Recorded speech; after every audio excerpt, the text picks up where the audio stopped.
Hello guys! Hello Pisces! Welcome dito sa aking channel, Kapalaran 888. Welcome guys! Alamin natin kung anong messages, vibration, gabay, energy, Pisces. So this is for the first week of September 2025. Tingnan natin Pisces kung anong messages or energy na para sa inyo. Okay. Please like, share, and subscribe. Paki-press ang notification bell button para updated kayo sa mga messages na lumabas dito sa reading nyo. Okay. Number 8, this is coffin. Number 99 of diamond. So, it's 8, it's money, it's infinity. Sinasabi ng bara sa'yo dito na possible na may hinihintay ka na completion about sa money. For example, mayroon kang binibentang lupa or mayroon kang binabayaran na bahay or kung ano pa man. Or maybe this is anything na kontrata, 'di ba? Sinasabi ng barasyo dito or pwedeng utang siya, may nangutang sa'yo, parang binabayaran kanya ng pakonte-konte. So, eto sinasabi ng barahan na posibleng matanggap mo na yung pakonte-konteng bayad na to. So, kompleto na siya. Okay? So, thank you. So, let's check sa second deck mo. Okay, para to sa lahat ng Pisces. First week of September. September na guys. Christmas na. Merry Christmas sa inyong lahat, Pisces. Okay.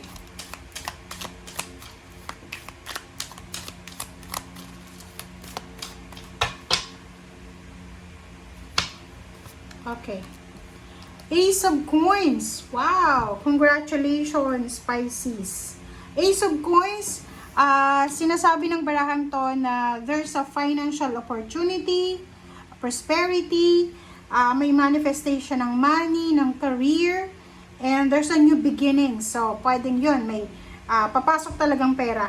May papasok na pera, may papasok na datong. Parang nakikita ko pwedeng may hawak ang lump sum of money. Pwedeng sobrang marami na yung ipon mo or marami ka ng pera ba? Okay. So, please comment down below. Okay, Pisces. Short readings lang tayo, guys, Kasi everyday naman tayo nagre-read. So, yun. Kailangan lang, parang ano lang siya, glimpse lang siya.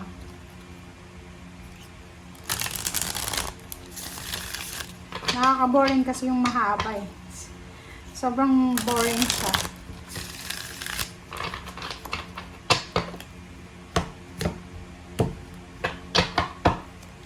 Okay, Pisces. First card mo is 5 of Swords. Okay, 5 of Swords.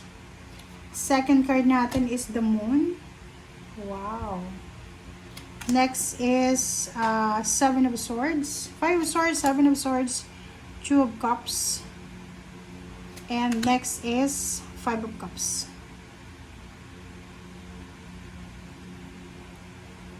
Tingnan nyo guys, ang cards ko. Ang ganda, diba?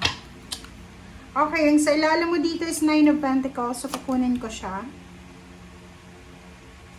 Okay, tingnan mo. So, yung sa ilalim mo dito, sinasabi ng baraha, this is 9 of Pentacles. Posibleng isang napakagandang opportunity. This is money. Financial opportunity ang posibleng darating sa'yo. There's a good news eh. So, there's a good news about the money or finances na parating sa'yo. So, stay active. Be aware kasi baka hindi mo masalo yung mga opportunities na yan and possibilities na yan. Alright, dito naman sa 6 of Cups plus 2 of Cups, sinasabi ng bara sa'yo dito na possible na mayroong mga iba sa inyo dyan, Pisces, na makakatanggap kayo. Like, kung makikita mo dito, 3 cards siya. Eto siya. 5 of Swords, the Moon, 7 of Swords, 2 of Cups, 6 of Cups. Ang mensahe niyan isa lang. Ito yung mga tao na past mo na siya. Ito yung tao na like Seven of Swords. Sila yung mga tao, hindi lang isa siya. Marami sila. Maraming tao, maraming mga individual ang posibleng niloko ka, trinador ka, Seven of Swords eh. Sila yung mga taong gumawa sa'yo ng masama. Sila yung mga tao na sinasabi sa'yo ng mga previous reading mo na kailangan mong iwasan, maglagay ka ng boundaries. Eto na naman sila, parang pinalipas lang nila yung 6 months or 6 weeks, 2 months, 7 months, 9 months, 5 months, parang ganon. And babalik ulit sila sa'yo. So, maging handa ka. You need to be careful kasi yung mga taong tumaydor sa'yo, it's either your ex, it's either your relatives, your friends, ay babalik ulit sa'yo. Pwedeng makatanggap ka ng message like, hello, kumusta? Or kung unexpected messages from someone na hindi mo, unexpected siya, so hindi mo talaga in-expect. Okay? Huwag kang matakot. Kasi ang nakikita ko siya dito, you have something na nararamdaman, natatakot ka kasi maybe traumatic yung experience mo, 'di ba? Parang ganoon. Halimbawa, pag meron tayong iniiwasan na isang tao, tapos biglang nag-message sa'yo, 'di ba? Parang nakakatakot. Ano kayang sasabihin niya eh, 'di ba? So, Five of Swords, sinasabi ng barahang ito na etong mga taong to, give up mo na sila eh. Kumbaga, wala ka ng connection sa kanila, wala nang rason para makipag-communicate ka sa kanila. And yung mga taong to, walang sinasabi yung baraha kung bakit bumabalik sila sa'yo. Okay, maybe may nakikita sila, may kailangan pa sila, or hindi pa sila tapos na sirain yung buhay mo. Kaya naandyan sila ulit.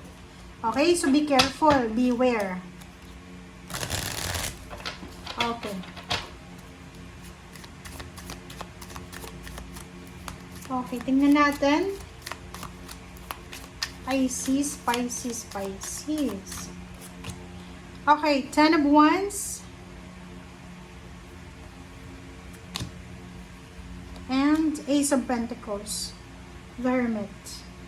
Okay, and Page of Cups. So, sinasabi ng baraha sa'yo dito, Pisces, na King of Cups, about peace and harmony, balance, emotion, or anything. Sinasabi ng baraha sa'yo na doon sa mga Pisces na kakasimula pa lang sa kanilang trabaho, maybe you're just starting your job or business. Magsisimula ka pa lang eh, 'di ba? Sinasabi ng baraha sa'yo dito na posibleng magiging sobrang busy ka. Magiging sobrang busy ka or pwedeng mag-multitask ka eh. Kasi mag-a-adjust ka. 'Di ba? Pag bago lang tayo sa trabaho, bago tayo sa negosyo, or bago tayo sa isang lugar, or bago yung ginagawa natin, kailangan nating mag-adjust. Diba? Ten of Wands, sinasabi ng baraha na ihanda mo yung sarili mo, ihanda mo yung katawan mo, katawang lupa mo, yung emotion, yung mental, emotional, yung utak mo, kasi talagang magiging sobrang busy ka. Which is, etong pagiging busy mo, simula ngayong September hanggang November or September, October, November, until second week or first week of December, bago magpasko siguro, sobra kang busy. But, ang maganda dito kasi, hindi ka naman busy lang na walang mangyayari. Magiging busy ka, pero marami ding pera yung darating sa'yo. Bayad dito eh. 'Di ba? Pwedeng mag-overtime ka, may extra income, may mga sidelines, but bayad dito. Okay? And sinasabi ng baraha sa'yo dito na may isang tao dito, maybe same sign mo, Scorpio and Cancer ang nakikita ko, or maybe other Pisces. Sila yung mga tao, mga water sign din sila, na posibleng papasok sa buhay mo sila. It's either your past or present or new. And sinasabi ng baraha, ano man yung ino-offer niya sa'yo, it's either friendship, collaboration, or forgiveness, apology, or anything, kailangan mo daw na hanapin yung liwanag. Ibig sabihin, the Hermit, huwag kang agad-agad magdedesisyon, especially kung ito ay trinador ka na. 'Di ba? Sinaktan ka na dati eh. Several times mo nang pinatawad. nilet go, pero bumalik. Baka may reason pa kung bakit siya babalik. But, sinasabi ng barahan na you need to find peace. You need to meditate, contemplate, reflect sa kung ano man ang mga desisyon na kailangan mong gawin. Okay? So, thank you guys for watching and see you again. Bye!